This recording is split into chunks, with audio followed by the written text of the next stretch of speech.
how to find secret conversation on Messenger.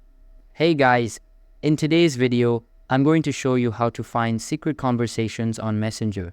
So make sure to watch this video till the end and let's get started. First, open the Messenger app on your phone and make sure you're signed into your account. Once you're inside Messenger, tap on the chat with the person you want to find the secret conversation with. Now, tap on their profile name at the top of the chat screen. Scroll down through the options and you should see an option for secret conversations under the More Actions section. If you don't see the secret conversations option, make sure your Messenger app is updated to the latest version from the App Store or Google Play. Also, keep in mind that secret conversations are not available in all regions, so if you still don't see the option, it might not be supported where you live. And that's it. That's how you can find and access secret conversations on Messenger. If this video helped you out, make sure to like and subscribe for more useful tutorials.